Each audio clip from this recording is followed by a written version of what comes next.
ជំរាបសួរប្រិយមិត្តដែលនិយមតាមដានទស្សនាវីដេអូសម្រាប់រឿងជាទីមេត្រីរឿងថ្មីមានចំណងជើងថា Sherlock Holmes គាត់គឺជាអ្នកស៊ើបអង្កេតដ៏ល្បីល្បាញបំផុតនៅក្នុងប្រវត្តិសាស្ត្រអក្សរសិល្ប៍អង់គ្លេសណាហើយទន្ទឹមនឹងហ្នឹងគាត់ក៏ជាបងប្រុសរបស់ Enola Holmes ដែរហើយបើទាំងអស់គ្នាចង់ស្គាល់ប្អូនស្រីរបស់គាត់កាន់តែច្បាស់នោះអាចទៅរកមើលរឿង Enola Holmes បានព្រោះ admin ទើបតែសម្រាប់ចប់ថ្មីនេះទេហើយមានដាក់លៀងនៅខាងក្រោមវីដេអូនេះហើយដូច្នេះយើងចង់ដឹងថាតើ Sherlock Holmes នឹងមានសាច់រឿងយ៉ាងណានោះតើបេសកកម្មរបស់គាត់ប្រព្រឹត្តទៅយ៉ាងណានោះសូមកុំភ្លេចទៅចុច Subscribe និងដាក់រូបកណ្ដឹងឲ្យប៉ុស្តិ៍ដោយមិនសម្រាប់រឿង Studio ឬយើងទៅសម្រាប់លម្អិតរឿង Sherlock Holmes វគ្គទី1ទាំងអស់គ្ន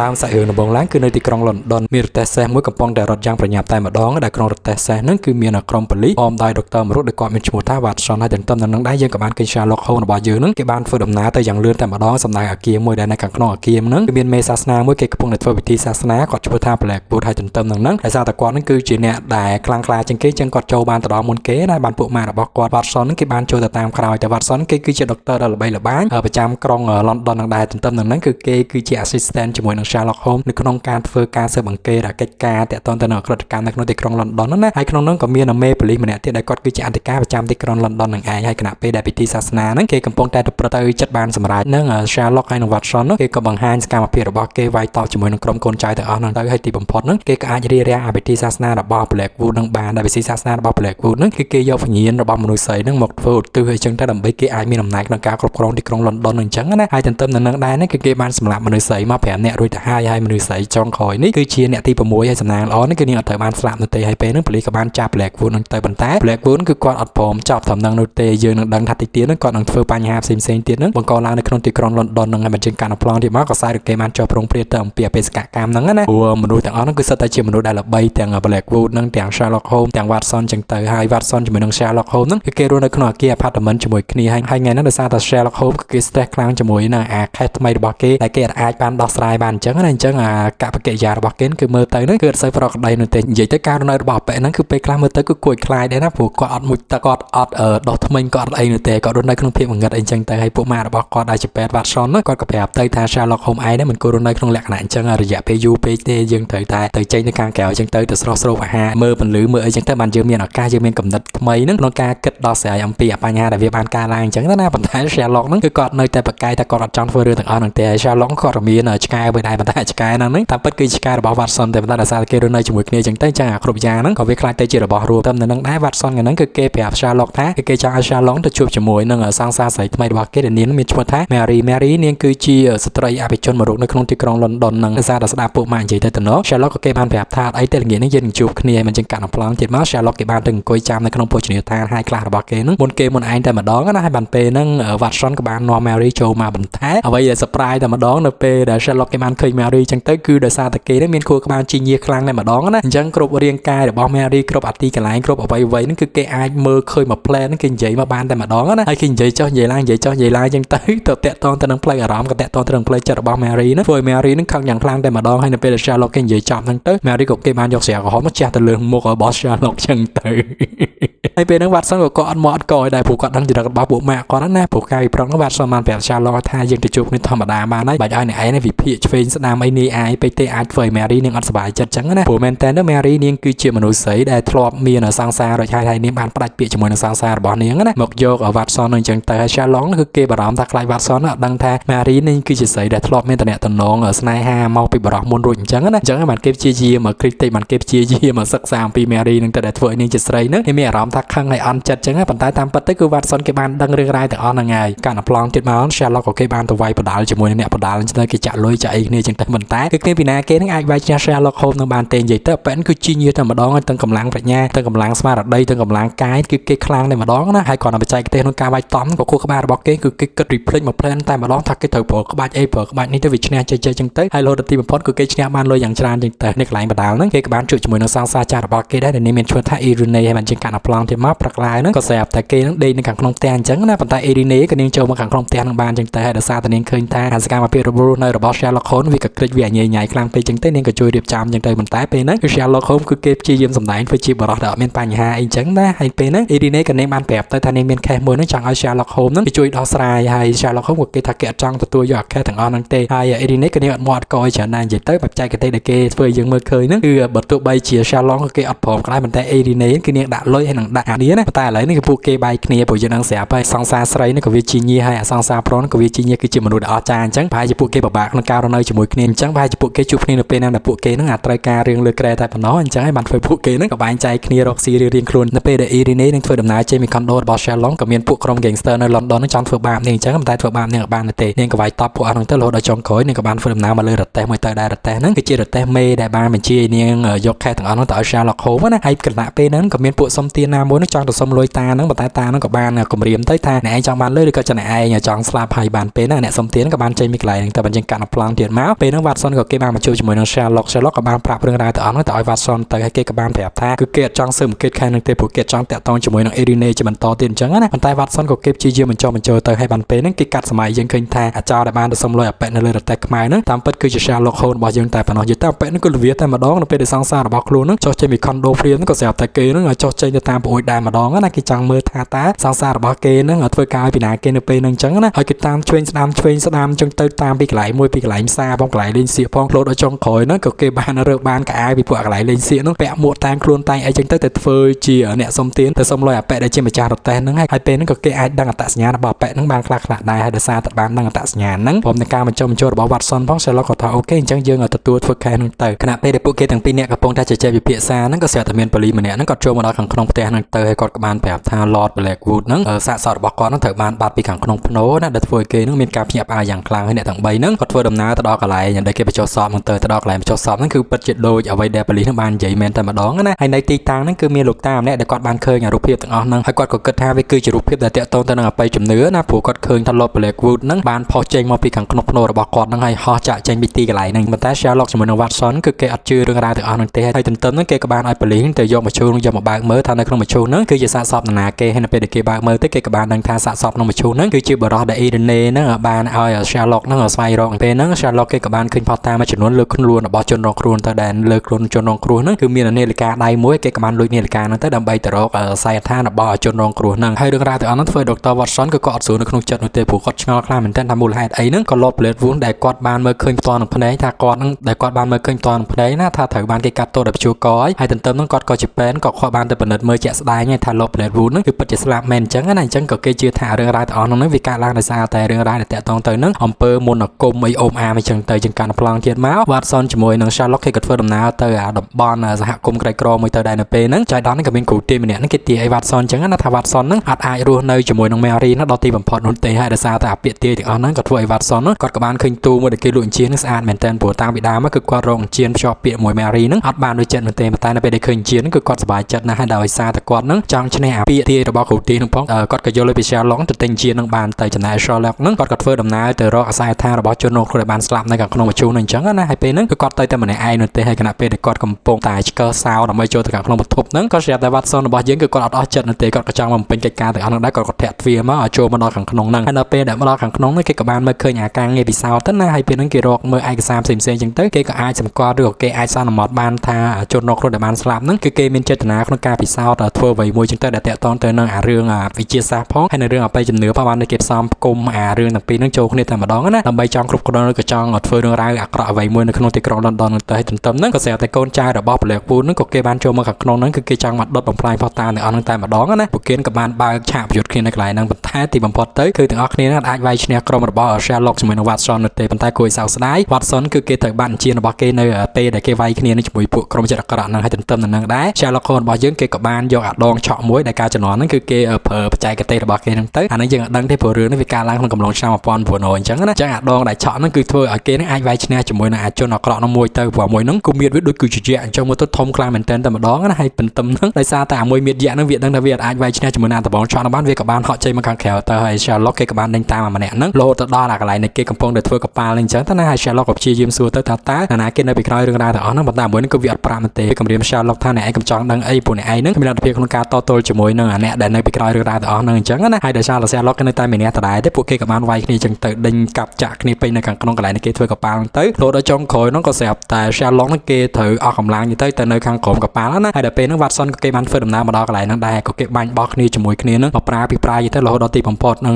ទៅកប៉ាល់ហ្នឹងក៏ត្រូវបានខ្ទេចខ្ទីដោយសារស្នាដៃរបស់អ្នកទាំងពីរហ្នឹងទៅហើយអ្នកទាំងពីរហ្នឹងក៏បានរួចរស់ជីវិតមកប៉ុន្តែពួកជនអាក្រក់ក៏វាបានរួចរស់ជីវិតដែរហើយអ្វីដែលត្រូវខ្ទេចខ្ទីហ្នឹងគឺការរោងចក្រដែលគេផលិតកប៉ាល់ហ្នឹងឯងការប្លង់ទៀតបាន Sherlock ជាមួយនឹង Watson ក៏ត្រូវបានប៉ូលីសគេចាប់មកដាក់នៅខាងក្នុងគុកណាហើយពេលហ្នឹងគឺ Watson គឺគាត់ខឹង Sherlock ខ្លាំងមែនទែនគឺគាត់និយាយបន្ទោស Sherlock ថាគ្រប់យ៉ាងគឺដោយសារតែ Sherlock ហ្នឹងឯងហើយជីវិតរបស់គាត់ត្រូវខ្លាចទៅជាអញ្ញែញ៉ៃអញ្ចឹងគឺដោយសារតែ Sherlock ហ្នឹងឯងពួកគណៈពេលហ្នឹងគាត់ប្រងយកអញ្ជៀនទៅឲ្យ Mary ឯងប៉ុន្តែឥឡូវអញ្ជៀនក៏ត្រូវបាត់ហើយគាត់ក៏ត្រូវបញ្ចប់គុកទៀតហើយអញ្ចឹងទៅគាត់មានអារម្មណ៍ថាគាត់ហ្នឹងគឺអត់ចង់រស់នៅជាមួយនឹង Sherlock ជាបន្តទៀតនោះទេហើយ Sherlock គឺគាត់និយាយមើលទៅលក្ខណៈកំ pl ែងព្រោះចឹងនឹងស្រាប់ពីអ្នកគឺជាមិត្តចិត្តមួយថ្លាមួយអញ្ចឹងណាទោះបីជាពេលខ្លះមើលទៅឃើញថាពួកគេឆ្លោះគ្នាមិនក៏ដោយប៉ុន្តែគេនិយាយលក្ខណៈគេឆ្លោះគ្នាបែបលេងផងមែនផងលេងផងមែនផងអញ្ចឹងណាហើយបានទន្ទឹមហ្នឹង Mary ក៏គេមករំដោះយកប្តីរបស់គេហ្នឹងឲ្យចេញពីខាងក្នុងគុកទៅមិនដែលគួរឲ្យសោកស្ដាយគឺនាងអត់សូវចូលចិត្ត Sherlock នោះទេអញ្ចឹងក៏ធ្វើឲ្យ Sherlock នៅខាងក្នុងគុកហ្នឹងទៅហើយមិនជាកាន់តែប្លង់ទៀតមកព្រឹកឡើងយើងក៏ឃើញថា Sherlock ត្រូវបានពួកជនអក្រិតជនហ្នឹងគេក្រំពាត់នៅពេញខាងក្នុងគុកហ្នឹងអញ្ចឹងណាហើយមេប៉ូលីសក្រុង London ក៏គេចូលមករំដោះ Sherlock នោះទៅហើយគណៈពេលហ្នឹងហើយយើងគិតថាប្រហែលជា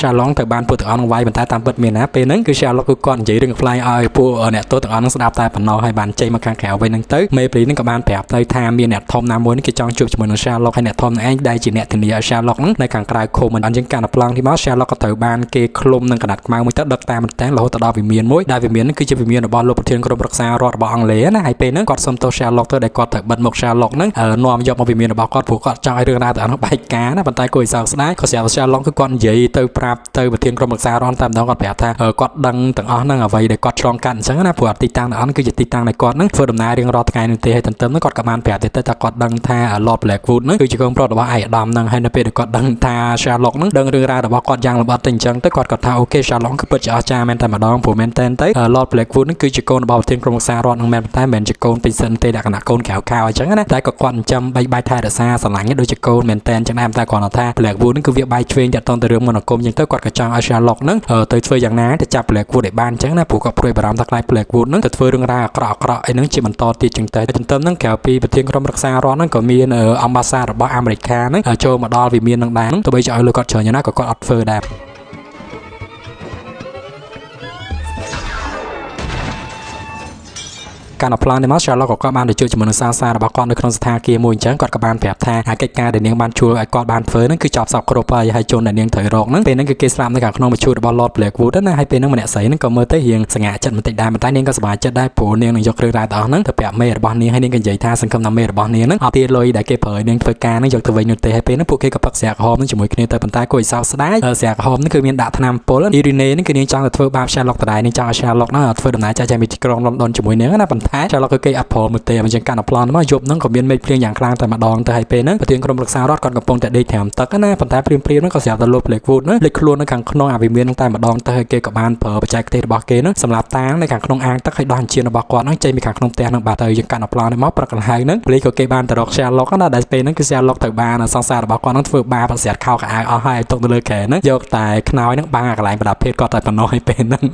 ងគេគាត់មានអារម្មណ៍ថាខ្មាស់អ្នកបម្រើខ្មាស់ប៉ូលីសហ្នឹងខ្លាំងមែនតើតែម្ដងណាប៉ុន្តែវាមិនអីអាហ្នឹងវាជាឈុតកំ pl នេះគេដាក់មើលទៅមិនធូរអារម្មណ៍របស់យើងហើយពួកគេក៏ធ្វើដំណើរទៅដល់ផ្ទះរបស់ប្រធានក្រុមប្រឹក្សារដ្ឋហ្នឹងទៅពេលហ្នឹងគេព្យាយាមរកមើលផុសតាងអីផ្សេងៗអញ្ចឹងពេលហ្នឹង Sherlock ក៏គាត់ទៅស្ទាបអាងដែលប្រធានក្រុមប្រឹក្សារដ្ឋក៏ដេកត្រាំទឹកណាហើយពេលហ្នឹងគាត់ក៏មើលឃើញថានៅក្នុងអាងហ្នឹងវាមានជាតិគីមីណាមួយយ៉ាងហើយពេលហ្នឹងគាត់ក៏បានប្រើឲ្យប៉ូលីសផ្សេងចូលទៅខាងក្រោមដើម្បីយកឧបករណ៍ពិសោធន៍ណាមួយអញ្ចឹងទៅហើយគណៈពេលហ្នឹងក៏ស្រាប់តែ Sherlock ហ្នឹងគឺគាត់កាន់អាផ្សាយមួយផ្សាយមួយទៅគាត់បាញ់ឈីបនៅខាងក្នុងបន្ទប់ទៅក៏ស្រាប់តែគាត់ហ្នឹងឃើញបន្ទប់សម្ងាត់មួយអញ្ចឹងណាហើយគាត់ក៏ចូលទៅខាងក្នុងបន្ទប់សម្ងាត់ទៅគាត់ក៏ឃើញរូបសញ្ញាវេទមន្តចង្កូមតោឆ្អឹងកជ្រងហើយស្បែកត្រីហើយនឹងសក់របស់មនុស្សប្រុសនៅពេលដែលគាត់ឃើញអាវត្ថុទាំងអស់ហ្នឹងគាត់ក៏បានប្រមូលវត្ថុទាំងអស់ហ្នឹងដាក់នៅខាងក្នុងខ្លួនរបស់គាត់ហើយចាក់ចេញពីកន្លែងហ្នឹងទៅហើយការប្លង់ទៀតមកពេលហ្នឹង Watson គឺគាត់កំពុងតែរៀបចំរើអីវ៉ាន់គាត់ចាក់ចេញពីខាងក្នុងផ្ទះរស់នៅជាមួយនឹង Sherlock ប៉ុន្តែពេលហ្នឹងក៏ស្រាប់ Sherlock គាត់បានយកសាកសពអាជនដែលបានវាយគ្នាកាលពីវគ្គមុនហ្នឹងយកមកខាងក្នុងផ្ទះដើម្បីធ្វើការពិសោធន៍អញ្ចឹងណាហើយតែគាត់ពិសោធន៍ចុះពិសោធន៍ឡើងអញ្ចឹងទៅមែនតែនទៅគឺគាត់មិនអាចរកផុសតាមបានឃើញនោះទេប៉ុន្តែដោយសារតែគាត់ហ្នឹងអាចង់យកអារឿងរ៉ាវទាំងអស់ហ្នឹងមកសួរជាមួយ Watson អញ្ចឹងប៉ុន្តែដោយសារតែគេពេលហ្នឹងគឺគេតមិននិយាយគ្នាអញ្ចឹងទៅអញ្ចឹងគេនិយាយល ក្ខណៈថាគេហ្នឹងផ្ដោះផ្ដងគ្នាទៅឆ្វេងទៅស្ដាំអញ្ចឹងទៅដោយសារតែពួកគេហ្នឹងគឺជាពួកម៉ាក់គ្នាអញ្ចឹងនិយាយទៅនិយាយមកហ្នឹងក៏ធ្វើឲ្យវ៉ាត់សុនហ្នឹងគាត់ប្រាប់ទៅថាម្នាក់ហ្នឹងវាមានពិនភាគមិនអញ្ចឹងទៅហើយពិនភាគទាំងអស់ហ្នឹងគឺវាមានទីតាំងនៅកន្លែងណាអញ្ចឹងទៅណាហើយចុងក្រោយវ៉ាត់សុនក៏បានប្រាប់ទៅថាម្នាក់ហ្នឹងវាធ្លាប់ធ្វើការនៅក្នុងសត្វតាគីដែលគេសម្រាប់ជោគសម្រាប់កូនដើម្បីយកមកលួចនៅក្នុងទីក្រុងអញ្ចឹងណាហើយបានពេលហ្នឹង Sherlock ក៏គាត់បានចាក់ចេញទៅកន្លែងហ្នឹងទៅតែមុននឹងចាក់ចេញទៅហ្នឹងគាត់ក៏បានសួរថាវ៉ាត់សុនហ្នឹងទៅធ្វើការជាមួយគាត់អត់វ៉ាត់សុនក៏គាត់បានប្រាប់ថាទេចាប់ពីពេលហ្នឹងទៅគាត់អត់មានទៅធ្វើការនេះជាមួយ Sherlock ជាបន្តទៀតទេប៉ុន្តែពេលហ្នឹងគាត់ស្រាប់តែគាត់ឃើញកាភ្លើងហើយនឹងកបិតរបស់ Sherlock ណាគាត់ក៏យល់ថាSherlock ហ្នឹងគឺពិតជាចង់ឲ្យគាត់ទៅធ្វើការជាមួយមែនហើយពួកគេហ្នឹងក៏បានចាក់ចេញទៅទាំងអស់គ្នាទៅហើយនៅពេលទៅដល់ខាងក្នុងរោងចក្រហ្នឹងគេក៏ទៅដល់ហ្នឹងវាយឺតហួសពេលបន្តិចទៅហើយគេមានរកបានឃើញបុគ្គលណានៅខាងក្នុងហ្នឹងទេគេរកឃើញតែផុសតាមួយចំនួនតែប៉ុណ្ណោះហើយទន្ទឹមហ្នឹងគេក៏បានឃើញអក្សរវេទមន្តនៅលើក្តារហ្នឹងហើយពេលហ្នឹង Blackwood ក៏គេបង្ហាញខ្លួននៅធ្វើឲ្យពួកគេហ្នឹងជួលច្បល់បន្តិចដែរហើយចុងក្រោយហ្នឹងក៏ស្រាប់តែ Irene នាងបង្ហាញខ្លួននៅកន្លែងហ្នឹងដែរប៉ុន្តែគួរឲ្យសោកស្ដាយនាងត្រូវបាន Blackwood ហ្នឹងគេចាក់បានតែម្ដងហើយគេចងព្យួរដូចជាសាច់ជ្រូកចឹងទៅហើយគេក៏បានបើកភ្លើងហ្គាសដើម្បីរោលកំឡោចរោមឲ្យបាត់មេរោគបាត់អីចឹងទៅហើយពេលហ្នឹង Sherlock ហ្នឹងក៏ព្យាយាមជួយសង្គ្រោះហ្នឹងទៅហើយរួចផុតមកពីកន្លែងគេបានហ្គាសហ្នឹងក៏ស្រាប់តែមកដល់កន្លែងគេត្រូវកាត់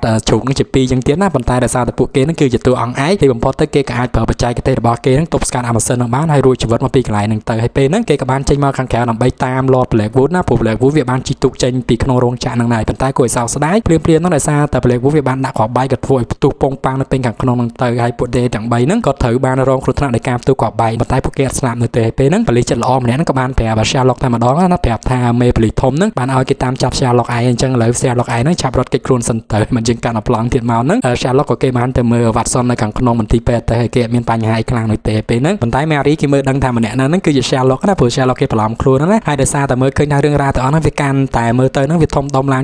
អញ្ចឹង Mary ក៏គាត់និយាយលក្ខណៈជំរុញចិត្ត Sherlock ទៅថាឲ្យ Sherlock ចាប់ដោះស្រាយរឿងរ៉ាវទាំងអស់ហ្នឹងទៅបើសិនជាពួកយើងនឹងចង់រស់នៅពើពេញភាពសុវត្ថិភាពហើយមិនកាន់អាប្លង់ទៀតមក Sherlock ក៏គាត់ទៅសង្ងំខ្លួននៅខាងក្នុងបន្ទប់មួយទៅពេលហ្នឹងគាត់ព្យាយាមគិតពិចារណាតាក់ទងទៅនឹងរឿងមន្តអាគមហ្នឹងបើកំណត់ហេតុរបស់ Lord Blackwood ហើយនឹងអាផុសតាមួយចំនួនដែលគាត់ប្រមូលបានមកអញ្ចឹងណាហើយនឹងអរុកសញ្ញាវេទមន្តដែលគាត់ព្យាយាមគូទៅតាមការស្មារតីរបស់គាត់ក៏ដូចជាអ្វីដែលគាត់ប្រមូលបានទៅប៉ុន្តែទីបំផុតទៅគឺគាត់នៅតែអត់អាចរកលទ្ធផលឃើញទេហើយបើជាងកាន់អាប្លង់ទៀតមកក៏ស្រាប់ព្រឹកឡើងហ្នឹងរឿងរ៉ាវ surprise បានកើតឡើងតែម្ដងក៏ស្រាប់តែ Irene ហើយនឹង Watson ហ្នឹងគេចូលមកនៅខាងក្នុងបន្ទប់ហ្នឹងអញ្ចឹងណាហើយពេលហ្នឹងគឺ Sherlock គឺគេបានរកឃើញអាតម្រុយទាំងអស់ហ្នឹងហើយព្រោះនៅពេលដែលគេដេកហ្នឹងប្រហែលជាខួរក្បាលរបស់គេធ្វើការបានល្អឡើងវិញអញ្ចឹងណាពេលដែលគេងើបឡើងហ្នឹងគេក៏បានបញ្យល់អ្នកទាំងអស់គ្នាទៅថាដំណើរដើមតសាច់រឿងហ្នឹងវាកើតឡើងយ៉ាងណាអញ្ចឹងណាគេក៏បានប្រាប់ទៅថាអាចចង្កូមតោឆ្អឹងកញ្ជ្រោងស្លាមត្រីហើយនិងសក់របស់មនុស្សប្រុសហ្នឹងគឺជាវត្ថុធាតុចាំបាច់របស់ Blackwood ក្នុងការបង្កើតរូបមន្តទាំងអស់ហ្នឹងអញ្ចឹងណាហើយគោលដៅចុងក្រោយរបស់គេដែលគេនឹងត្រូវធ្វើហ្នឹងគឺក្នុងរដ្ឋសភារបស់អង់គ្លេសហ្នឹងឯងគណៈដែលពួកគេហ្នឹងរកឃើញតម្រុយទាំងអស់ហ្នឹងហើយក៏ស្រាប់តែពលីគេតាមមកដល់កន្លែងហ្នឹងតែម្ដងហើយពេលហ្នឹង Sherlock ឲ្យសង្សាររបស់គាត់ហើយនៅ Watson ហ្នឹងឲ្យចាក់ចេញទៅមុនទៅហើយគេហ្នឹងត្រូវបានអធិការទីក្រុង London ហ្នឹងឲ្យចាប់បញ្ជូនយកទៅឲ្យរដ្ឋមន្ត្រីក្រសួងមហាផ្ទៃ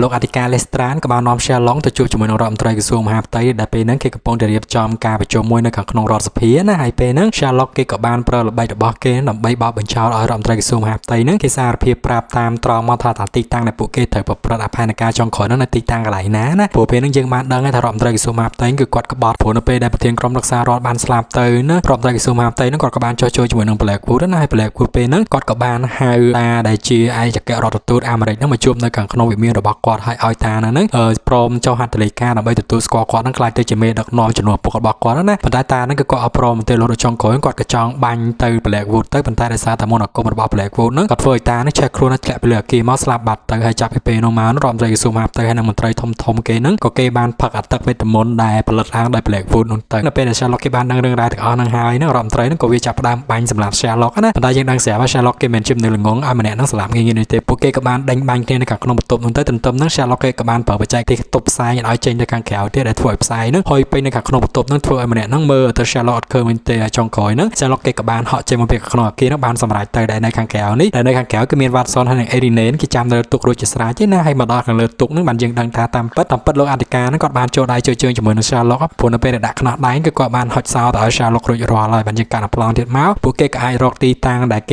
េរៀបចំអាកម្មវិធីនឹងឃើញព្រោះនៅពេលហ្នឹង Blackwood គេបានប្រមូលមន្ត្រីធំៗនៅក្នុងអាចារ្យភពអង់គ្លេស ទាំងអស់ហ្នឹងគឺមកប្រជុំគ្នានៅរដ្ឋសភាហ្នឹងតែម្ដងណាហើយប្រជាជនគេនៅខាងក្រៅគឺគេស្រែចោលឡោទៅគេសារគេចង់មានអភិភពវិទ្យាមន្តហ្នឹងទេព្រោះវានឹងនាំភាពរញ៉េរញ៉ៃទៅដល់ហិនហោចឲ្យចាក់ភពអង់គ្លេសអញ្ចឹងណាប៉ុន្តែប្រជាជនដែលនៅខាងក្រៅគឺនៅខាងក្រៅតែអ្នកខាងនៅខាងក្នុងហ្នឹងគឺសុទ្ធតែជាអ្នកធំអ្នកមុខអ្នកការកំពុងតែជួបប្រជុំនេះទៅចំណែកក្រុមរបស់ Sherlock Holmes ហ្នឹងគេក៏បានចូលខាងក្រោមមកគៀតាមផ្លូវទឹកហ្នឹងទៅរហូតដល់ទីបំផុតហ្ន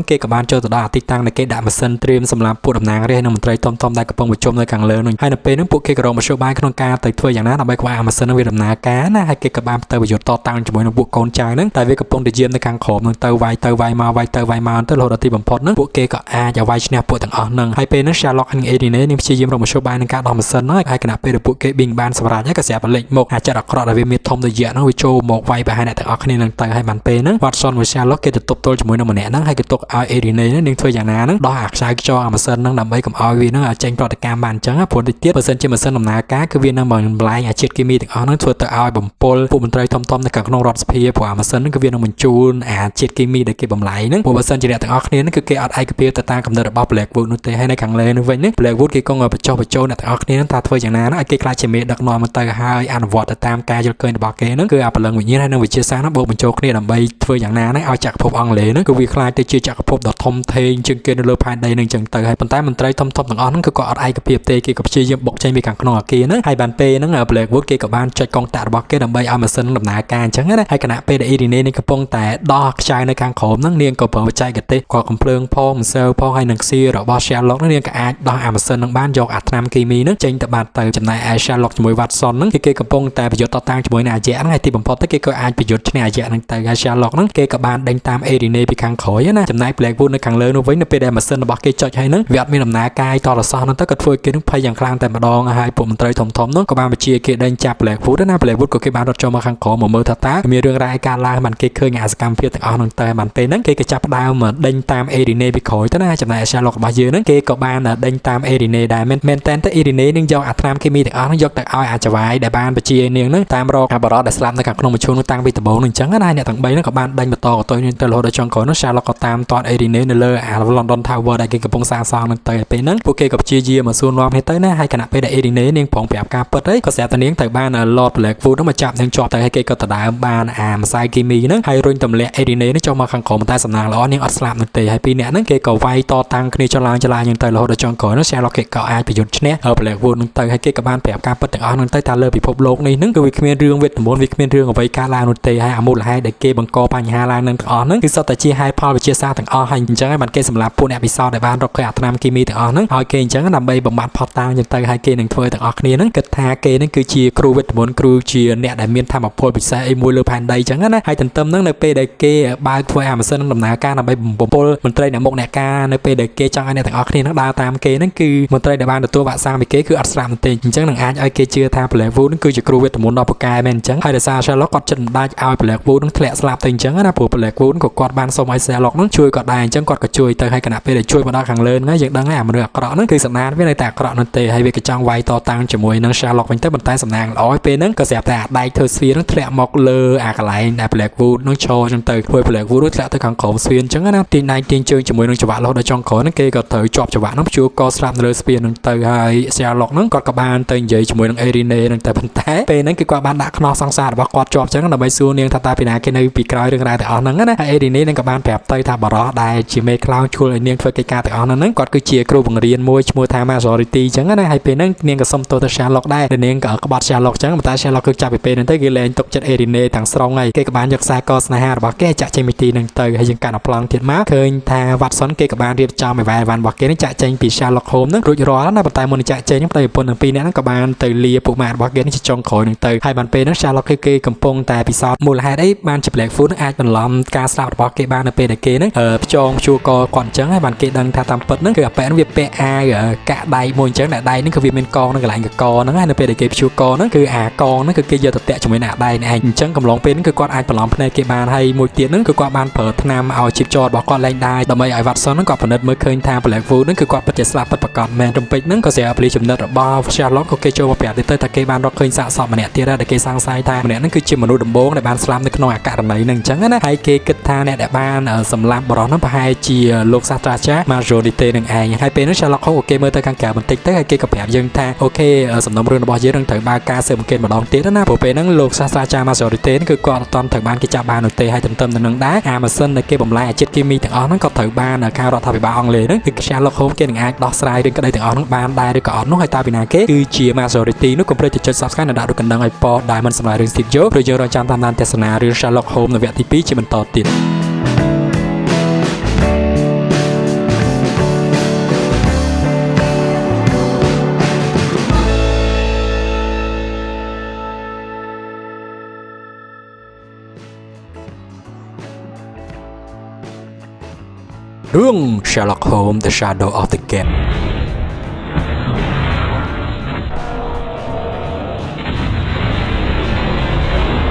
តាមសាច់រឿងដំបូងឡើងគឺនៅក្នុងកំឡុងឆ្នាំ1891ដែលពេលហ្នឹងវ៉ាតសុនគេកំពុងតែទៅសេរឿងរ៉ាវហ្នឹងប្រាប់យើងដែលនៅពេលហ្នឹងអាល្លឺម៉ង់ហើយនឹងបារាំងគេត្រូវគ្នានោះទេហើយមានការបំទុះគ្រាប់បែកហ្នឹងគ្រប់ទីកន្លែងតែម្ដងដែលបានបង្កអសន្តិសុខនៅតំបន់អឺរ៉ុបទាំងមូលតែម្ដងកាត់ប្លង់ទៀតមកយើងក៏បានឃើញថាមានបរិសម្នាក់ហ្នឹងគេបានយកប្រអប់មួយយកទៅឲ្យអេរីណេដើម្បីឲ្យអេរីណេយកទៅឲ្យបរិសម្នាក់ទៀតតែគណៈពេលនាងដើរចេញពីកន្លែងនោះនាងក៏បានជួបជាមួយនឹង Sherlock Holmes ណាហើយ Sherlock Holmes ក៏គេមកជួបអេរីណេទៅគេក៏សួរថាតើអេរីណេហ្នឹងបានផ្លាស់ប្ដូរការងារមកធ្វើជាអ្នកដឹកជញ្ជូននៅសបុតហ្នឹងតាំងពីកាលអញ្ចឹងប៉ុន្តែតាមពិតហ្នឹងគឺគេចង់ដឹងទេថានៅក្នុងអាប្រអប់ទៅមានអីអញ្ចឹងប៉ុន្តែសំណាងអាក្រក់ហ្នឹងក៏មានពួកក្រិតជនពី3នាក់ហ្នឹងបានតាមអេរីណេនិង Sherlock ពីក្រោយខ្នងអញ្ចឹងរហូតដល់ពួកគេដើរទៅដល់កន្លែងស្ងាត់មួយទៅបានអេរីណេនាងដឹងថាតាមពិតក្រិតជនដែលតាមពួកគេមកហ្នឹងគឺជាគ្នារបស់ Majority តែប៉ុណ្ណោះហើយបានពេលហ្នឹងនាងក៏យកអាប្រអប់ហ្នឹងមកហើយចាក់ចេញពីកន្លែងហ្នឹងទៅទុកឲ្យ Sherlock ហ្នឹងវាយគ្នាជាមួយនឹងពួកកូនចៅទាំងអស់ហ្នឹងណាប៉ុន្តែយើងដឹងស្រាប់ហើយ Sherlock គឺគាត់មានទេពកោសល្យល្អអស្ចារ្យមែនទែនអញ្ចឹងពួកទាំងអស់ហ្នឹងគឺអាចវាយធ្វើបាប Sherlock បាននោះទេបានជាងកាន់ប្លង់ទៀតមកអេរីណេក៏បានមកជួបជាមួយនឹងដុកទ័រវ័យចំណាស់ម្នាក់ដែលពេលហ្នឹងពួកគេកំពុងតែនៅក្នុងអាបន្ទប់ដែលគេដេញថ្លៃណាហើយពេលនេះនាងក៏បានបកគោលអាប្រអប់ទៅឲ្យដុកទ័រនឹងទៅហ្នឹងក៏បានបកគោលសបុតមួយទៅឲ្យអេរីណេដែរហើយគេក៏បានប្រាប់ថាអាសបុតហ្នឹងត្រូវបាន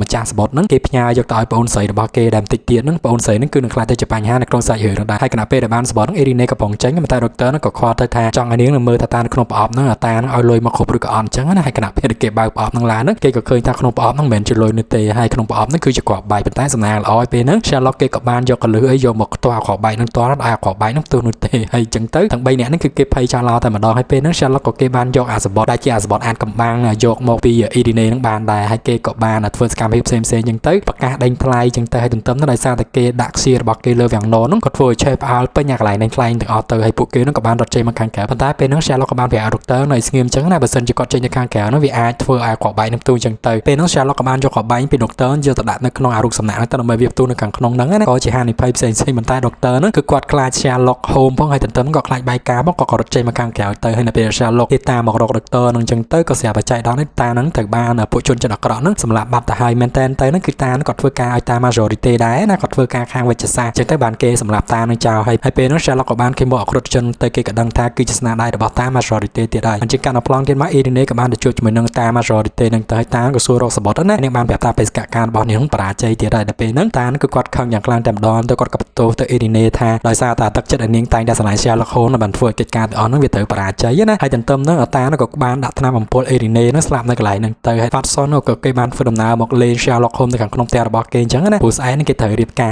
ប៉ុន្តែគាត់អត់បើកទ្វារចូលមកខាងក្នុងផ្ទះរបស់ Sherlock Holmes ពេលហ្នឹងផ្ទះរបស់គេគឺពោពេញទៅដោយដើមឈើពោពេញទៅដោយសត្វលក្ខណៈមើលទៅដូចព្រៃ Amazon អញ្ចឹងណាហើយគេបន្លំខ្លួនហ្នឹងទៅជាមួយនឹងពួកសបកដើមឈើពួកអីចឹងទៅដែលធ្វើឲ្យ Watson ហ្នឹងគឺគេអត់អាចរក Sherlock Holmes ឃើញនោះទេហើយបានពេលហ្នឹងដែលជាម្ចាស់ផ្ទះហ្នឹងគាត់ក៏បានលើកចំណីអាហារមកឲ្យចឹងទៅគាត់ក៏ប្រាប់ដុកទ័រទៅថាមករយៈពេលហ្នឹង Sherlock Holmes គឺគេអត់ស៊ីបាយតរសោះណាគឺគេផឹកតែកាហ្វេផឹកតែស្រាហើយជក់ប្រៃទេហើយទន្ទឹមហ្នឹងក៏គេអត់ដេកដែរអញ្ចឹងគាត់បារម្ភខ្លាំងមែនទែនថាខ្លាច Sherlock Holmes នឹងស្លាប់ណាប៉ុន្តែតាមពិតទៅគឺណានីហ្នឹងក៏អត់ដឹងទេថា Sherlock Holmes ហ្នឹងគាត់មានកម្រងកាយជាបន្តទៀតហើយបានពេលហ្នឹង Watson ក៏និយាយជាមួយនឹង Sherlock ទៅថាត្រូវថែរក្សាសុខភាពខ្លួនឯងទំនឹងដែរយប់ហ្នឹងយើងត្រូវទៅ party ជាមួយគ្នាព្រោះស្អែកហ្នឹងគេនឹងរៀបការមានគ្រួសារនៅពេលហ្នឹងពួកគេនឹងក៏ deal ជាមួយគ្នា Sherlock គេចូលទៅផ្លាស់កៅអៅទៅហើយបានយើងដឹងថានៅកន្លែងផ្លាស់កៅអៅរបស់ Sherlock គឺជាបន្ទប់សម្ងាត់របស់គេណាគេក៏បានរៀបចំអាកម្រងការដើម្បីស៊ើបអង្កេតអំពីកិច្ចការរបស់តា Majority ហ្នឹងទៅគេក៏ដឹងថាករណីទូគ្រាប់បែកនៅទូទាំងតំបន់អឺរ៉ុបកំឡុងពេលហ្នឹងគឺដោយសារស្នាដៃរបស់តា Majority ហ្នឹងទេហើយតា Majority ហ្នឹងគាត់គឺជាសាស្ត្រាចារ្យដ៏ល្បីល្បាញម្នាក់នៅចក្រភពអង់គ្លេសហ្នឹងណាហើយទន្ទឹមហ្នឹងដោយសារតែ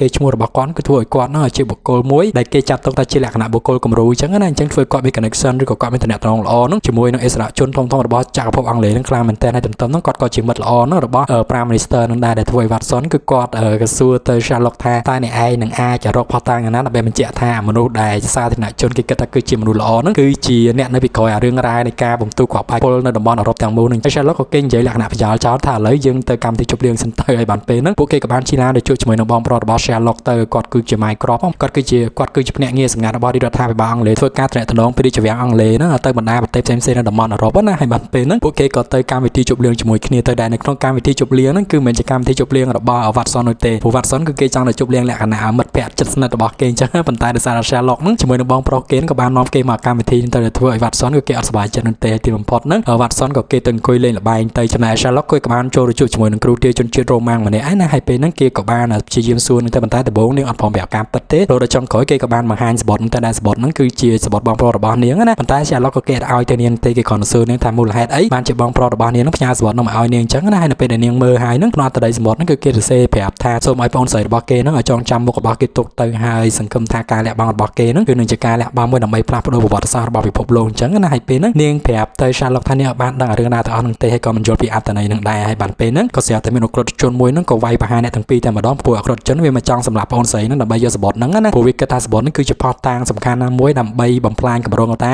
majority ហ្នឹងហើយពួកគេហ្នឹងក៏វាយគ្នាផ្អើលទឹកផ្អើលដីចេញទៅក្រៅចូលទៅក្នុងចេញទៅក្រៅចូលទៅក្នុងទៅតរវាយគ្នាចុងក្រោយហ្នឹងក៏ស្រាប់តែគណៈពេលហ្នឹង Watson គេកំពុងតែឆាំងលបាយបានលុយយ៉ាងច្រើនណាហើយគេកំពុងតែប្រមូលលុយក៏ស្រាប់តែ Sherlock របស់យើងក៏គេប្លង់ចូលមកខាងក្នុងគេនឹងវិញទៅធ្វើឲ្យ Watson ហ្នឹងគឺអាចប្រមូលលុយឈ្នះរបស់គេបានទេហើយអ្នកទាំងអស់គ្នាក៏ដដើមបន្តវាយលុយហ្នឹងទៅហើយអក្រិតជនហ្នឹងដែលកំពុងតែវាយគ្នាជាមួយនឹងតួស្រីឈ្មោះ Remy ហ្នឹងគេក៏ត្រូវបានចាក់ Remy ហ្នឹងបានណាប៉ុន្តែអត់ស្លាប់នៅទេសំណាងល្អពេលហ្នឹង Sherlock ក៏គេទៅជួយតាន់ទៅតែអាមួយហ្នឹងធ្លាក់ទៅក្នុងទឹកបាត់ទៅហើយពេលហ្នឹង Remy នាងក៏ជំនះខ្លួនចេញទៅបាត់ទៅចំណែក Watson វិញដោយសារតែគេស្ដាយលុយគឺគេវាយទៅដើមយកលុយរបស់គេហ្នឹងឡើងទ្រាំខ្លួនតែម្ដងហើយបានកាត់នៅប្លង់ទៅមកយើងឃើញថាអ្នកទាំងពីរហ្នឹងធ្វើដំណើរទៅចូលរួមកម្មវិធីមង្គលការទាំងអញញ៉ៃតែមកទាំងខ្លួននឹងមានរបួសមានឈាមចឹងទៅសង្វឹងទេតូតចឹងទៅប៉ុន្តែពិធីមង្គលការរបស់គេគឺក៏ប្រព្រឹត្តទៅដោយធម្មតានោះទេគ្រាន់តែថាកូនកំឡោះហ្នឹងមើលទៅហ្នឹងអត់សូវសមរម្យនោះទេគណៈពេលហ្នឹងក៏ស្រាប់តែមានកូនចៅរបស់តា majority ហ្នឹងទៅប្រាប់ Sherlock ចឹងណាថាតា majority ហ្នឹងចង់ជួបគេឲ្យកាត់ប្លង់ទៀតមក Sherlock ក៏បានទៅជួបជាមួយនឹងតា majority ហ្នឹងទៅគេក៏បានប្រាប់ថាចាប់ពីពេលហ្នឹងទៅគឺគេធ្វើកិច្ចការទាំងអស់ហ្នឹងតែម្នាក់ឯងតែប៉ុណ្ណោះ Watson ជាមួយនឹងប្រពន្ធរបស់គេហ្នឹងគឺពួកគេមានតាក់ទងឲ្យទៀតនោះទេប៉ុន្តែតាហ្នឹងក៏គាត់អត់ព្រមទេគាត់ប្រាប់ថាអារឿងកិច្ចការទាំងអស់ហ្នឹងធ្លាប់ធ្វើមកយូរអញ្ចឹងរឿងអីក៏ត្រូវឲ្យ Watson ហ្នឹងគេដកខ្លួនចេញអញ្ចឹងបានន័យថាតាហ្នឹងគឺនឹងតាមសម្រាប់ Watson ហើយនឹង Mary នេះជាបន្តទៀតប៉ុន្តែពេលហ្នឹងគឺ Sherlock គឺគេប្រាប់ទៅថាសូមកុំឲ្យតាហ្នឹងទៅធ្វើបាបអ្នកទាំងពីរប៉ុន្តែតាហ្នឹងក៏គាត់អត់ព្រមនោះទេតាហ្នឹងក៏បាននិយាយទៅថាបើសិនជាចង់ឲ្យគាត់ព្រមលុះត្រាតែ Sherlock Holmes គឺគេឈប់ញ៉ៃជាមួយនឹងកិច្ចការរបស់គាត់អញ្ចឹងណាប៉ុន្តែ Sherlock Holmes ក៏គេនៅតែរឹងតឹងដដែលគេប្រាប់ថាគេនឹងស៊ើបអង្កេតឲ្យដឹងការពិតអញ្ចឹងណាថារឿងរ៉ាវនេះវាយ៉ាងណាហើយដោយសារតែនិយាយជាមួយគ្នាមិនចោលសម្រងអញ្ចឹង Majority ក៏គាត់បានប្រាប់ Sherlock Holmes ទៅគាត់យកកសែតរបស់ Irene មកបង្ហាញអញ្ចឹងណាប្រាប់ថាម្នាក់ស្រីនេះគឺបានស្លាប់ហើយដោយសារតែរឿងរ៉ាវទាំងអស់ហ្នឹងគាត់ធ្វើ Sherlock គឺគាត់កាន់តែខឹងទៀតតែម្ដងគាត់ក៏ប្រាប់ថាអូខេគាត់នឹងបដិញ្ញាចិត្តរកការពិតហើយនឹងបំផ្លាញផែនការឲ្យបានតែម្ដងហើយនៅពេលហ្នឹងតាម Majority ក៏គាត់បានប្រាប់ថាអូខេអីអញ្ចឹងចាំខ្ញុំបញ្ជូនគ្នារបស់ខ្ញុំហ្នឹងឲ្យទៅជូនដំណើរ Mary ហើយ Watson ដែលគេកំពុងតែធ្វើដំណើរតាមរថភ្លើងហ្នឹងទៅ honeymoon នេះមិនជាកាន់តែប្លង់ទៀតមកពេលហ្នឹង Watson ហើយ Mary គឺគេកំពុងតែសប្បាយនៅក្នុងរថភ្លើង first class របស់គេអញ្ចឹងណាគេបានដឹងទេថាក្រុមរបស់តាម Majority ហ្នឹងតាមមកធ្វើបាបគេចំណែក Sherlock Holmes គឺគេបានតែងខ្លួនធ្វើជាមនុស្សស្រីហ្នឹងទៅទិញសបុតក្បែរពួកម៉ារបស់គេហ្នឹងទៅហើយគណៈពេលដែលពួកគេកំពុងតែ switch ជាមួយគ្នាក៏ស្រាប់តែពួកចរក្រក់ហ្នឹងវាចូលមកក្នុងរថភ្លើងហ្នឹងទៅបាញ់បោះគ្នាចុះឡើងឆ្វេងស្ដាំរហូតដល់ចុងក្រោយហ្នឹង Sherlock ក៏គេបានមកជួយសង្គ្រោះអ្នកទាំងពីរគេក៏បានប្រាប់ឲ្យ Mary ជំនះខ្លួនចេញទៅមុនគេក៏បានរុញនាងហ្នឹងធ្លាក់មកពីលើរថភ្លើងធ្លាក់ទៅខាងក្នុងទឹកតែប៉ុន្តែ Mary គឺនាងអត់ស្លាប់មកទេព្រោះនាងទៅបានបងប្រុសរបស់ Sherlock គេជួយសង្គ្រោះយកទៅណាហើយពេលហ្នឹង Watson ជាមួយ Sherlock ក៏វាយជាមួយនឹងពួកក្រតជននោះពេញនៅខាងលើរថភ្លើងទៅហើយមើលទៅហ្នឹងគឺសាហាវខ្លាំងមែនទែនតែម្ដងអាពួកហ្នឹងវាប្រើអាវុធមើលទៅមានគ្រាប់បែកផងមានកំភ្លើងធំបាញ់រះពេញនៅខាងក្នុងរថភ្លើងរហូតដល់ចុងក្រោយហ្នឹងដោយសារតែគ្រាប់បែកហ្នឹងវាខ្លាំងផងហ្នឹងគាត់ធ្វើឲ្យរថភ្លើងហ្នឹងវាដាច់ជាពីរទៅអាក្បាលទៅដោយក្បាលទៅអាកតុយនៅដោយកតុយទៅដែលធ្វើ Sherlock ជាមួយនឹង Watson ហ្នឹងគេក៏រួចផុតពីការតាមប្រមាញ់ហ្នឹងហើយអ្នកនេះក៏បានធ្វើដំណើរតាមកប៉ាល់ហ្នឹងទៅទីក្រុងប៉ារីសហើយនៅលើកប៉ាល់ហ្នឹង Watson គេក៏បានដឹងថា Irene ហ្នឹងនាងបានស្លាប់ហើយព្រោះគេបានឃើញកូនខ្សែរបស់ Irene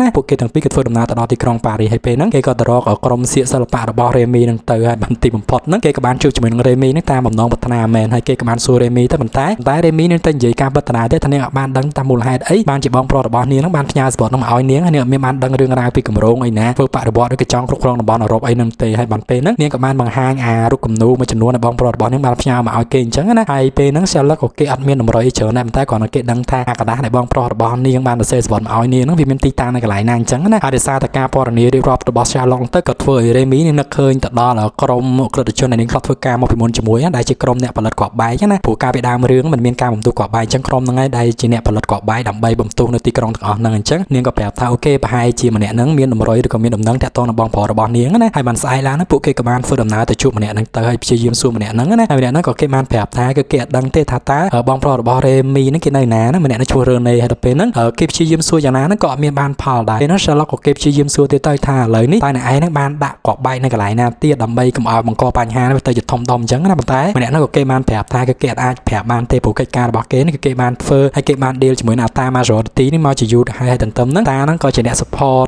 ជីវភាព support លុយឲ្យក្រុមគ្រួសារក៏ដូចជានិគមបដិវត្តរបស់ពួកគេទន្ទឹមហ្នឹងតាហ្នឹងក៏បានចាប់កូននិងប្រពន្ធរបស់គេហ្នឹងទៅលាក់ទុកផងដែរដើម្បីជាការដោះដូរទៅនឹងការបំទុកគ្រាប់បែកនៅយប់ហ្នឹងហើយគាត់និយាយហើយហ្នឹងម្នាក់ហ្នឹងក៏វាបានយកកំភ្លើងហ្នឹងសម្រាប់ខ្លួនឯងបាត់ទៅហើយដែលធ្វើឲ្យកូនចៅរបស់គេហ្នឹងបើឲ្យឆោឡោមកពីខាងក្រោមណាហើយបានពេលហ្នឹង Watson ក៏គេបានបាញ់តតាំងជាមួយនឹងទៅចំណែក Sherlock ហ្នឹងគឺគេព្យាយាមរកមើលកលឹះយន្តផ្សេងៗនៅខាងក្នុងអាគារហ្នឹងណាហើយបានពេលហ្នឹងគេក៏មើលឃើញតម្រុយណាកន្លែងដែលគេពាក់មួកពាក់អាវហ្នឹងទៅក៏ស្រាប់តែគេឆ្កឹះចោះឆ្កឹះឡើងឆ្កឹះចោះឆ្កឹះឡើងទៅក៏ស្រាប់តែដឹងថាកន្លែងហ្នឹងគឺពិតជាបន្ទប់សម្ងាត់មែនគេក៏បានបើកចូលទៅខាងក្នុងហ្នឹងទៅប៉ុន្តែពួកកូនចៅនោះវាដឹងថាហ្នឹងគឺជាបន្ទប់សម្ងាត់ទេនៅខាងក្នុងបន្ទប់សម្ងាត់ហ្នឹងគេក៏បានឃើញរំសេវគេក៏បានឃើញឈ្មោះមេដឹកនាំមួយចំនួនទៅដែលធ្វើគេគិតថាទីតាំងដែលត្រូវបំទុកគ្រាប់បែកជាបន្តទៀតហ្នឹងប្រហែលជានៅអាទីកន្លែងនៃគេច្រៀងអូប៉េរ៉ាអញ្ចឹងអ្នកទាំង3ហ្នឹងក៏បានចុះពីអាគារហ្នឹងមកហើយធ្វើដំណើរទៅក្នុងអារោងល្ខោនអូប៉េរ៉ាហ្នឹងទៅហើយទៅដល់កន្លែងហ្នឹងពួកគេក៏បានវាយតតាំងជាមួយនៅអក្រិតជននៅខាងក្នុងហ្នឹងទៅហើយពេលហ្នឹង Sherlock ក៏បានឡើងទៅលើអាកំពូលលើឆាកគាត់គិតថាគ្រាប់បែកនៅខាងលើហ្នឹងប៉ុន្តែគួរឲ្យសោកស្ដាយនៅពេលដែលគាត់ដកខណៈហ្នឹងចេញទៅគឺអត់មានឃើញគ្រាប់បែកទេគឺវាឃើញតែអារូបស្ដេចអកតា Majority ហ្នឹងបានលេងជាមួយគេការដែលគេនឹងបានជួបគ្នាដំបូងណាហើយបានពេលហ្នឹងតា Majority ក៏គេមើលតាមកៅយឺតមកហើយបានពេលហ្នឹង Sherlock ក៏គេដឹងថាគេបានចាញ់បោកតាហ្នឹងហើយទីតាំងនេះមិនជាទីតាំងដែលត្រូវទូគ្រាប់បែកនោះទេគេក៏នឹកឃើញដល់ពេលដែលគេដើរចូលមកជួបជាមួយនឹងអាមេធ្វើគ្រាប់បែកហ្នឹងឃើញកូនចៅគេដឹកនំខេកយកចេញទៅក្រៅណាបានគេនឹកឃើញថាតាមពិតហ្នឹងគឺទីតាំងនៅសន្តាគារដែលពេលហ្នឹងគឺមានពួកអ្នកចំនួនធំវាកំពុងតែប្រជុំគ្នាអញ្ចឹងអ្នកទាំង3ហ្នឹងក៏បានធ្វើដំណើរទៅកន្លែងហ្នឹងទៅប៉ុន្តែគួរឲ្យសោកស្ដាយទីតាំងហ្នឹងក៏ត្រូវបានទូគ្រាប់បែកដោយសារតែនំខេកហ្នឹងមែនហើយទាំង3អ្នកហ្នឹងក៏ចូលទៅខាងក្នុងហ្នឹងទៅរកមើលតម្រុយផ្សេងៗអញ្ចឹងណាបានពេលហ្នឹង Sherlock ក៏គេបានមើលឃើញអាតម្រុយគ្រាប់កំភ្លើងមួយចំនួនអញ្ចឹងទៅហើយក៏គេផ្ទៀងមើលតាមកញ្ចក់ហ្នឹងទៅឃើញថាកញ្ចក់ហ្នឹងធ្លុះមែនមានពីណាគេហ្នឹងបាញ់ស៊ីបមកពីចម្ងាយណាហើយបានកាន់ប្លង់ទៀតមកអ្នកទាំង3ហ្នឹងក៏បានឡើងទៅលើអាគារមួយដែលអាគារហ្នឹងគឺជាទីកន្លែងដែលគេបាញ់ស៊ីបហ្នឹងចូលទៅក្នុងអាបរិវេណដែលពួក businessman ហ្នឹងវាកំពុងតែជួបប្រជុំដើម្បីទូគ្រាប់បែកហ្នឹងណាហើយបានពេលហ្នឹងគេដឹងថាអ្នកដែលមានជំនាញក្នុងការបាញ់កំភ្លើងក្នុងរយៈចម្ងាយឆ្ងាយក្នុងសម័យហ្នឹងគឺមានតែ12អ្នកប៉ុណ្ណោះនៅតំបន់អង់គ្លេសរបស់គេហ្នឹងអញ្ចឹងណាហើយពេលហ្នឹងគេក៏ដឹងការពិតទៀតទៅថាគម្រោងការដែលគេបំទូគ្រាប់បែកគឺគេចង់សម្លាប់តាដែលជាប្រធានរោងចក្រផលិតអាវុធនៅប្រទេសអាល្លឺម៉ង់ណាហើយទន្ទឹមនឹងហ្នឹងដែរតាហ្នឹងគឺមានដៃគូជំនួយមួយទៀតដែលដៃគូជំនួយគឺគេស្គាល់ឈ្មោះថាជាពីណាគេនោះជាងកាន់ប្លង់ទៀតមកនៅតុកាហ្វេហ្នឹង Sherlock គេអាចរកព័ត៌មានមួយចំនួនហ្នឹងតាក់ទងទៅនឹងតា Majority ជាបន្តទៀតបានណាគេក៏ដឹងថាតា Majority គឺជា owner មួយហ្នឹងនៅក្នុងក្រុមហ៊ុនផលិតអាវុធរបស់អាល្លឺម៉ង់ដែលម្ចាស់របស់គេត្រូវបានទូគ្រាប់បែកស្លាប់កាលពីយប់មិញហ្នឹងអញ្ចឹងនៅពេលដែលតានឹងស្លាប់ទៅក្រុមហ៊ុនទាំងអស់ហ្នឹងគឺនឹងត្រូវខ្លាចទៅជាការគ្រប់គ្រងរបស់តា Majority ហ្នឹងហើយអញ្ចឹងពេលហ្នឹងពួកគេក៏ដឹងថាគោលដៅដែលគេត្រូវទៅធ្វើជាបន្តទៀតគឺប្រកាសជាទៅប្រទេសអាល្លឺម៉ង់តាមតា Majority ហ្នឹងហើយពួកគេហ្នឹងក៏បានធ្វើដំណើរទៅដល់អាល្លឺម៉ង់ហ្នឹងបានជោគជ័យទៅពេលហ្នឹង Dr. Watson ហើយនិង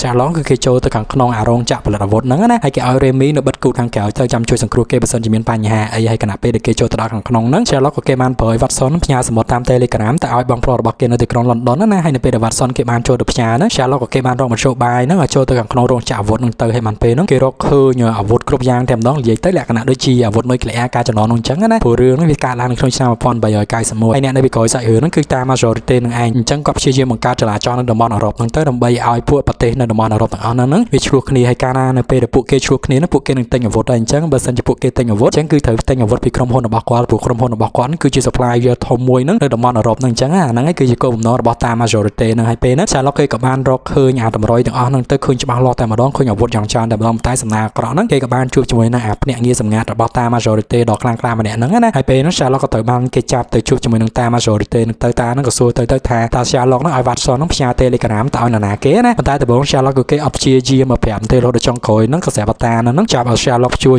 យនឹងដៃមួយទៅឲ្យចាក់ចម្រៀងហ្នឹងចេញទៅខាងក្រៅណាដែលពេលហ្នឹង Watson គឺគេចេញមកពីអាកន្លែងដែលគេផ្ញើសបុតវិញហើយគេហ្នឹងត្រូវបានរងការបាញ់ប្រហារហ្នឹងពីអាភ្នាក់ងារសម្ងាត់ដ៏ខ្លាំងប្រកែម្នាក់ហ្នឹងវាបាញ់ Watson ចឡើងទៅហើយពេលហ្នឹង Watson ដំបូងគឺអត់ដឹងទេថាខ្លួនឯងកំពុងតែពូននៅខាងក្រោយកំភ្លើងធំអញ្ចឹងណាប៉ុន្តែនៅពេលដែលគេបានឃើញអាកាសដែលគេពាក់តិចនៅពេលបាញ់កំភ្លើងធំហ្នឹងបានគេដឹងថាពិតអាហ្នឹងគឺជាកំភ្លើងធំហើយក៏គេបានពាក់កាសឲ្យដកកណាត់ហ្នឹងចេញទៅហើយក៏គេតម្រង់កំភ្លើងតាមមើលក្រិតជនដែលកំពុងបាញ់គេអញ្ចឹងណាក៏គេដាក់មកផាំងអញ្ចឹងទៅពួកអាគារហ្នឹងដួលរលំទៅលើតា Majority ហើយនឹង Sherlock Holmes នៅពេលហ្នឹងគឺពួកគេកំពុងតែព្យាយាមសួរចម្លើយគ្នាថានរណាគេគឺជាអ្នកទទួល Telegram ហ្នឹងណាហើយបានពេលហ្នឹង Sherlock ក៏គេបានប្រាប់ការពិតទៅថាគឺបានផ្ញើទៅឲ្យបងរបស់គេហើយដោយសារតែអាគារហ្នឹងវាបានដួលរលំខ្ទេចខ្ទីអស់ហើយអញ្ចឹង Watson គេបានចូលទៅជួយសង្គ្រោះ Sherlock ទៅហើយពួកគេក៏បានរត់គេចពីកន្លែងហ្នឹងមកជួបជាមួយនឹង Mary ណាប៉ុន្តែពេលហ្នឹងតា Majority ក៏បញ្ជាកូនចៅរបស់គាត់ហ្នឹងឲ្យតាមបាញ់សម្លាប់អ្នកទាំងអស់គ្នាហ្នឹងទៅហើយពួកគេហ្នឹងក៏បាញ់ប្រហារគ្នាចុះឡើងអញ្ចឹងតែម្ដងណាហើយមើលទៅហ្នឹងគឺអាស ភាវុធរបស់គេគឺខ្លាំងក្លាតែម្ដងគឺសុទ្ធតែជាប្រភេទយើងគ្រាប់បែកនិយាយទៅលក្ខណៈអាវុធសភាវុធដ៏ទំនើបដែលសពថ្ងៃយើងឃើញចឹងគ្រាប់បែកគ្រាប់មីស៊ីលអីខែការពារមីស៊ីលអីចឹងទៅហើយជាអាវុធដ៏ទំនើបក្នុងចំណងហ្នឹងតែម្ដងហើយដោយសារតែពួកក្រុមធានទាំងអស់ហ្នឹងវាបានបាញ់គ្រាប់កំភ្លើងធំគាត់ធ្វើឲ្យផ្ទុះលបងហ្នឹងអាចឲ្យអ្នកទាំងអស់គ្នារត់ចេញទៅបានពួកគេក៏រត់ទៅខាងក្នុងព្រៃហ្នឹងទៅហើយពួកធានហ្នឹងក៏នៅតែព្យាយាមបាញ់ពួកគេដដែលអញ្ចឹងណាប៉ុន្តែបាញ់ទៅវាមានខុសខ្លះវាមានត្រូវខ្លះទៅប៉ុន្តែតួឯកទាំង3របស់យើងហ្នឹងគឺគេអត់ស្លាប់នៅទេរហូតដល់ចុងក្រោយហ្នឹងក៏មានរទេះភ្លើងមួយបកកាត់កន្លែងហ្នឹងអ្នកទាំង3ហ្នឹងក៏បានរត់ឡើងទៅលើរទេះភ្លើងរួចជីវិតហើយនៅលើរថភ្លើងដោយសារលោកគឺគេត្រូវរបួសធ្ងន់អញ្ចឹងភ្លាមហ្នឹងក៏ស្រាប់តែគេស្លាប់បាត់ទៅហើយពេលហ្នឹងបាត់សិនគេព្យាយាមជួយសង្គ្រោះណាធ្វើចលនាបេះដូងចលនា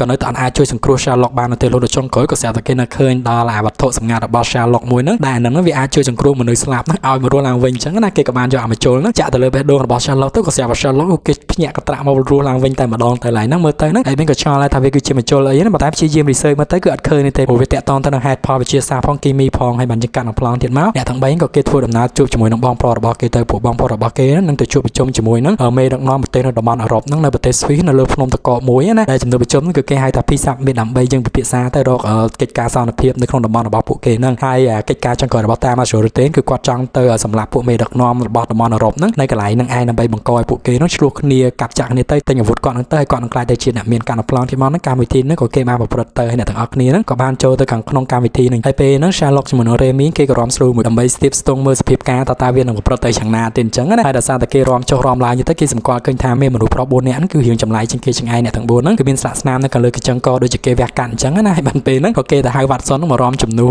Remy វិញទៅគេក៏សួរ Watson ទៅថាអ្នកឯងមានឃើញអត់ថាបរិះ4នាក់ហ្នឹងវាមានស្លាកស្នាមឲ្យលើកករបស់គេអញ្ចឹងណាបានពេលហ្នឹង Watson ក៏គេបានប្រាប់តាមជំនាញពេទ្យរបស់គេបានន័យថាអ្នកទាំងអស់គ្នាហ្នឹងប្រកាសជាបានវះកាត់ដល់ផ្លាស់ប្ដូររាងកាយអញ្ចឹងទៅហើយបានពេលហ្នឹងគេក៏ដឹងថាដុកទ័រដែលស្លាប់កាលពីដំបូងហ្នឹងគាត់គឺជាអ្នកដែលធ្វើការវះកាត់ផ្លាស់ប្ដូររូបរាងកាយមនុស្សទាំងអស់ហ្នឹងអញ្ចឹងបានន័យថាផ្លាស់ប្ដូរពីមុខកទៅមុខខមុខខមកមុខកអញ្ចឹងហើយកម្រងការបន្តទៀតគឺគេឲ្យ Remy ជាមួយនឹង Watson ហ្នឹងចាត់ការបរិះសំណាក់ទាំង4នៅខាងក្នុងហ្នឹងទៅរកឲ្យឃើញទៅថាម្នាក់ណាគឺជាបងប្រុសរបស់ Remy ណាពួកបងប្រុសរបស់ Remy ហ្នឹងត្រូវបានគេយកទៅវះកាត់ដូរមុខជាមួយនឹងអម្បាសាទរបស់អង់គ្លេសណាហើយអម្បាសាទអង់គ្លេសមែនតើហ្នឹងត្រូវបានតាម Majority គឺគេចាប់ទុកបាត់ហើយអញ្ចឹងគេឲ្យ Rene ដែលបានបន្លំខ្លួនធ្វើជាអម្បាសាទរបស់អង់គ្លេសហ្នឹងគឺគាត់បាញ់សម្លាប់មេដឹកនាំទាំងអស់ហ្នឹងទៅខណៈពេលដែលពួកគេហ្នឹងថតរូបជុំគ្នាទុកជាអនុស្សាវរីយ៍ Sherlock ក៏គេបានឲ្យសបុតមួយទៅឲ្យអ្នកបម្រើអញ្ចឹងណាប្រាប់ថានៅពេលដែលតាម Majority ចូលមកហ្នឹងឲ្យសបុតហ្នឹងទៅតាម Majority នេះទៅហើយនៅពេលតាម Majority បានសបុតហ្នឹងគាត់ក៏មើលឃើញថា Sherlock ហ្នឹងគាត់ហ្នឹងឲ្យទៅជួបគ្នានៅខាងក្រៅនៅពេលពួកគេជួបគ្នាហ្នឹងពួកគេក៏បាននិយាយគ្នាលក្ខណៈជាយុទ្ធសាស្ត្រកោការអញ្ចឹងណាទុកឲ្យកូនចៅរបស់គេហ្នឹងជាអ្នកប្រព្រឹត្តសកម្មភាពនៅខាងហើយពួកគេក៏បានលេងអុកមួយគ្នាដោយកំណត់រយៈពេល5នាទីចំណែក Watson មួយ Remy នេះនាងព្យាយាមរកមើលទៅតើបរិះមានសម្លាក់ទាំង4នាក់ហ្នឹងតាមម្នាក់ណាគឺជាបងប្រុសរបស់នាងណាហើយបើទោះបីជា Remy នាងព្យាយាមសង្កេតអកប្បកិរិយានិងសកម្មភាពរបស់បរិះសម្លាក់ទាំង4ហ្នឹងយ៉ាងណាក៏ដោយក៏នាងអត់ច្បាស់ក្នុងចិត្តទេថាតើម្នាក់ណាគឺជាបងប្រុសរបស់នាងអញ្ចឹងណាហើយបានពេលហ្នឹង Watson ក៏គេនឹកឃើញវិធីសាស្ត្រមួយគេក៏បានធ្វើឲ្យថាស្រាហ្នឹងក៏ពុបទៅដល់ធ្វើទាំងអស់គ្នានឹងរៀងភ្ញាក់ផ្អើលបន្តិចដែរព្រោះពេលហ្នឹងគេចាប់ផ្ដើមថតរូបណាហើយដោយសារតែរឿងនេះវាភ័យខ្លាចថាកិច្ចការទាំងអស់ហ្នឹងវាអាចសម្រេចបានអញ្ចឹងណាស្កាតវៀនហ្នឹងទាញភ្លើងមួយផងបាញ់ទៅលើមេដឹកនាំទាំងអស់ហ្នឹងទៅបានពេលហ្នឹង Watson ក៏គេបានទៅចាប់ជាប់ហ្នឹងទៅហើយទាំងអស់គ្នាក៏បានចេញមកចាប់ម្នាក់ហ្នឹងចេញទៅខាងក្រៅប៉ុន្តែព្រាមហ្នឹងអាជើងឯកបាញ់កំភ្លើងហ្នឹងក៏បានបាញ់ថ្នាំពុលទៅលើរឿងនេះធ្វើឲ្យគេស្លាប់នៅកន្លែងហ្នឹងបន្ទាប់បីជា Watson គេព្យាយាមទៅជួយយ៉ាងណាហ្នឹងក៏អត់បាននៅដែរហើយពេលហ្នឹងគេក៏បានឃើញជំនាញបាញ់កំភ្លើងទៅគេបានដេញតាមពីក្រោយទុកឲ្យ Remy នេះយំសំណោះសពបងប្រុសរបស់នាងទៅចំណែក Sherlock Holmes ជាមួយនឹងតាម Majority វិញហ្នឹងក្រោយពេលដែលពួកគេលេងអុកជាមួយគ្នាអស់5នាទីហ្នឹងអត់ដឹងចាញ់អត់ដឹងឈ្នះចឹងទៅហើយដោយសារតែឮសំឡេងស្រែកយំរបស់ Remy ផងហ្នឹងគាត់ធ្វើឲ្យតាម Majority គឺគាត់សប្បាយចិត្តតែម្ដងគាត់គិតថាអាកម្រងការរបស់គាត់លើកហ្នឹងបើទោះបីជាវាអត់ជោគជ័យទាំងស្រុងទេប៉ុន្តែគឺវាជោគជ័យមកចំណែកហើយ Sherlock គឺជាអ្នកចាញ់គាត់អញ្ចឹងណាហើយបានពេលហ្នឹង Sherlock ក៏គាត់បានប្រាប់ទៅថាគ្រប់យ៉ាងដែលអ្នកឯងគិតគឺមិនដូចការគិតរបស់អ្នកឯងនោះទេបើទោះបីជាតិចទៀតហ្នឹងនៅតំបន់អឺរ៉ុបហ្នឹងនឹងមានសង្គ្រាមកាលឡើងក៏ដោយហើយនឹងត្រូវទិញអាវុធរបស់អ្នកឯងក៏ដោយប៉ុន្តែអ្នកឯងហ្នឹងគឺអត់មានឱកាសក្នុងការអាស្រ័យសុខនៅលើអាទ្រព្យសម្បត្តិដែលវាបានមកពីការលក់អាវុធទាំងអស់ហ្នឹងទេហើយពេលហ្នឹងតាក៏គាត់អត់មកក៏ដែរបាទ Sherlock ក៏គាត់បានបង្ហាញទៅថាគាត់ហ្នឹងបានយកអាសភៅកំណត់ហេតុដែលនៅខាងក្នុងហ្នឹងវាមានលេខកូដហើយនឹងប្រវត្តិក្រិតកម្មរបស់តាទាំងអស់ហើយពេលហ្នឹង Sherlock គេបានផ្ញើទៅឲ្យបងប្រុសរបស់គេតាមរយៈ Mary ហើយ Mary ក៏នាងបានបើកអាសភៅហ្នឹងទៅផ្ទៀងមើលលេខកូដចឹងទៅព្រោះនៅក្នុងបន្ទប់ធ្វើការរបស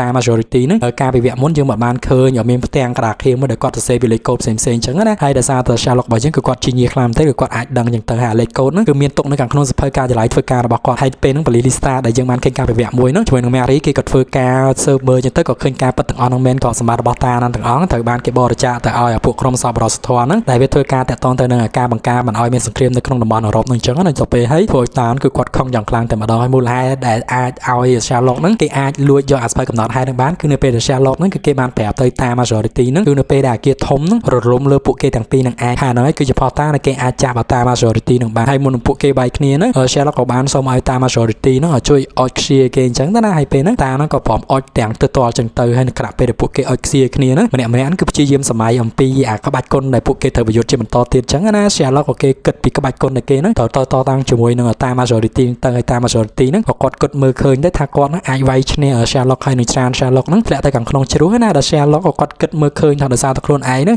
ត្រូវរបួសស្មាមកចំហៀងផងក៏គិតថាគាត់ហ្នឹងគឺអាចវាយឈ្នះតា majority ទេអញ្ចឹងនៅពេលដែលគាត់ឈប់សម័យហ្នឹងមក Sherlock ក៏គាត់បានផ្លុំអាកតិចបរិយរបស់គាត់ហ្នឹងទៅលើភ្នែករបស់តា majority ទៅពួកគេក៏ចាប់ផ្ដើមវាយគ្នានឹងទៅហើយគណៈពេលហ្នឹង Watson ក៏គាត់បើកទ្វារមកមើលឃើញអាសកម្មភាពទាំងអស់ហ្នឹងប៉ុន្តែគួរឲ្យសោកស្ដាយ Sherlock ហ្នឹងក៏គាត់បានចាប់ទាញករបស់តា majority ធ្លាក់ទៅខាងក្នុងជ្រោះហ្នឹងស្លាប់ទាំងពីរនាក់ហ្នឹងទៅយ៉ាងកាត់នៅប្លង់ទៀតមកនៅខាងក្នុងព្រះវិហារគេក៏ធ្វើពិធីគោរពបូជាឲ្យសោតរបស់ Sherlock Holmes ទាំងអស់គ្នាហ្នឹងសោកសង្រេងខ្លាំងមែនទែនហើយបានពេលហ្នឹង Watson ក៏គាត់កំពុងតែនិយាយពណ៌នាហ្នឹងអំពីមិត្តភាពហើយណាកិច្ចការព្រមទាំងអនុស្សាវរីយ៍ដែលគាត់មានជាមួយពួកម៉ាក់របស់គាត់ហ្នឹងជាឯកសារនៅខាងក្នុងផ្ទះរបស់គាត់ណាហើយប្រពន្ធរបស់គាត់ក៏បានចូលមកទៅប្រាប់ថាបងឥឡូវជិះរៀបចំកាអាយហើយយើងនាំគ្នាទៅ honeymoon ជាបន្តទៅហើយបានពេលហ្នឹង Watson ក៏គេបានបញ្ចប់អាកិច្ចការកំណត់ហេតុរបស់គេនឹងដែរប៉ុន្តែនៅពេលដែលគេវាយដល់អក្សរ N ហ្នឹងក៏ស្រាប់តែគេបើកមើលអាកាដូដែលប្រពន្ធគេទឹមទៅយកមកមុនហ្នឹងប្រាប់ថាមានពីណាគេណាផ្ញើកាដូមកឲ្យហើយពេលដែលគេបើកមើលកាដូនៅខាងក្នុងហ្នឹងទៅគេក៏បានឃើញអាម៉ាស៊ីនអុកស៊ីហ្សែនដែល Sherlock ហ្នឹងគេបានយកមកពីបងប្រុសរបស់គេអញ្ចឹងណានិយាយទៅអាហ្នឹងគឺជាឧបករណ៍ជំនួយអុកស៊ីហ្សែននៅពេលដែលយើងធាក់ទៅខាងក្នុងទឹកហើយក៏នឹងឃើញឧបករណ៍នឹងភ្លាមហ្នឹងស្រាប់តែ Watson គឺគេរីករាយតាមគេដឹងថាពួកម៉ាក់របស់គេប្រកាសជាអត់តន់ស្លាប់ទេគេក៏រត់ទៅសួរប្រពន្ធរបស់គេទៅថាពីណាគេគឺជាអ្នកផ្ញើរបស់ហ្នឹងមកហើយបានពេលហ្នឹងយើងក៏ឃើញ Sherlock Holmes ដែលគាត់បន្លំខ្លួនហ្នឹងដូចជាកៅអីដូចជាកាមេរ៉ាព្រំហើយពេលហ្នឹងក៏គាត់ចូលមកវាយបញ្ចប់អត្ថបទហ្នឹងទៅដែលគាត់ដាក់សញ្ញាសួរមួយបន្ថែមទៀតអញ្ចឹងណាហើយរឿង